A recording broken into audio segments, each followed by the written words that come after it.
De retour sur le plateau, chers téléspectateurs, c'est la rubrique Fashion Star. Notre invité est déjà sur le plateau. Bonjour. Bonjour, Com- Daisy. Comment tu vas? Très bien. Voilà, pour tous ceux-là qui ne l'ont pas reconnu, présente-toi. Alors moi, c'est Ali Viviane, artiste camerounaise, chorégraphe. Et voilà, c'est moi. Sans trop de détails, artiste, chorégraphe. Alors, Ali Viviane, comment tu te sens sur le plateau de Fashion Star Camer? Je me sens honorée, je me sens bien, je suis comme chez moi. Je Mhm. suis très à l'aise. D'accord. Tu sais quand même que tu nous as plaqué à la saison passée. Mais à culpa, c'est ma faute. Désolée. Donc maintenant, on s'est rattrapé. Aujourd'hui, tu es là. Et on espère qu'on aura beaucoup d'échanges. Je suis là pour ça, je suis à ton service. Ok, on va commencer par la mode. Comment est-ce que tu vois ton style vestimentaire?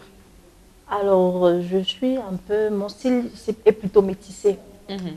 De plus en plus, je vais du côté d'une mixture entre si tu veux, les tenues modernes et les tenues traditionnelles. Donc, Mhm. ce genre de fusion, de plus en plus, c'est ce qu'on retrouve dans Ouais. nos rues, dans nos vidéos, ainsi de suite. Donc, je prends également cette orientation-là.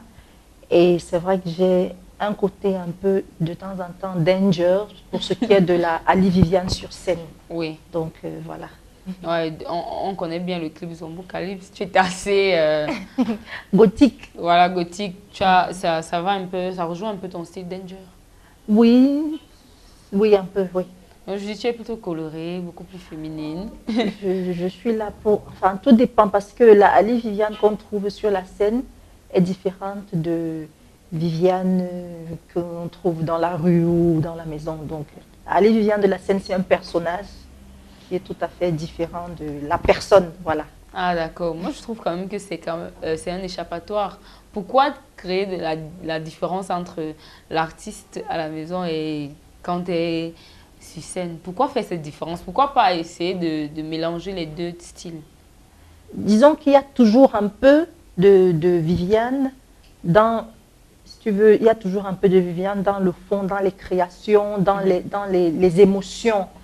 Mais je sépare le personnage parce que il faut s'exprimer, il faut créer parfois un univers fantastique, parfois créer un rêve, exprimer des choses et partager des choses qui ne sont pas proprement, qui ne sont pas forcément propres à soi, Mhm. qui peuvent être des choses du monde entier. Donc c'est pour ça que je préfère dissocier. Sinon, le jour où je joue le rôle d'un zombie, on va croire que je suis un vrai zombie à la maison. Donc voilà.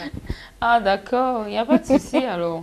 Ça veut dire que on aura l'occasion parfois de voir une Alice très sexy, pourquoi pas? Oui, sexy, c'est dans la tête. D'accord. Allez, qu'est-ce qui t'amène aujourd'hui sur Fashion Star Camer quand même? Ah, ben, je veux partager un moment avec les téléspectateurs de Golden House. Je veux parler de mon parcours et puis de mon nouveau projet, Mababa. D'accord. Alors, on va faire quand même un feedback. On va quand même parler de Zombocalypse. Comment est-ce que tu as trouvé le projet? Comment est-ce que les téléspectateurs ont compris cette chanson? Est-ce qu'ils ont bien saisi ton message ou pas du tout? 60-40, je vais dire 60% des personnes ont compris vraiment ce qui se cachait derrière le message Mhm. parce que le texte était dit au second degré. Et 40% ont vu les choses au premier degré, vraiment très terre à terre. Mhm. Donc, mais j'ai plutôt eu de bons retours, genre c'est osé, c'est la première fois. Et puis parallèlement, bon, voilà, c'était encourageant. D'accord. Et maintenant, tu reviens avec Mababa. C'est quoi Mababa? Ma, Pourquoi ma ce baba, nom? Ça veut dire quoi déjà? mon papa, Ah, d'accord. oui, qui symbolise ici le Père éternel, donc Dieu. Donc dans ma baba, j'invite mes confrères, bref, j'invite quiconque écoute ou me regarde à avoir comme partenaire, ami, partenaire pour business, pour la vie, quoi que ce soit, Dieu, parce qu'il est le seul qui assure vraiment les meilleures solutions, la meilleure gloire, quoi. Et avec lui, ce qui est donné sans conséquences fâcheuses. D'accord.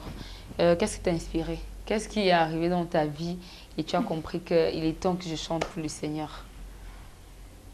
À vrai dire,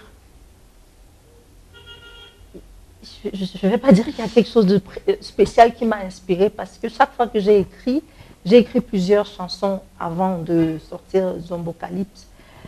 À partir d'un moment, je me suis rendu compte que sans penser à écrire pour Dieu, mes textes avaient un caractère quelque part au fond un peu évangélique ou assez révélateur ou assez, comment dire ça, bref, genre pour développement personnel. Oui. Donc voilà. Donc du coup, je me suis dit, écoute, puisque je suis dans cette mouvance-là, allons-y. Je n'ai pas forcé les choses, je n'ai pas cherché ça, c'est venu à moi tout seul. Donc je donne ça comme ça. D'accord, et nous aussi on prend ça comme ça.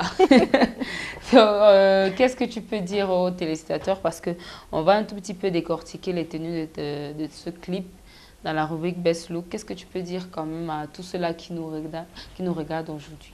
Par rapport aux tenues du... Non, par rapport au clip en général. Quel est le conseil que tu voulais renvoyer aux gens? Quel est le dernier mot que tu peux leur dire? D'accord, par rapport au clip Mababa, c'est persévérer, toujours avancer, ne pas baisser les bras et ne jamais considérer les chutes comme une fatalité. Parfois, ce sont les embûches et les zones d'ombre de nos vies qui nous permettent, qui nous servent d'échelle pour grandir. Et quand on met Dieu au centre de tout, il y a toujours sa main prête à nous rattraper, même quand on se croit au fond du gouffre. Ah, merci pour le conseil.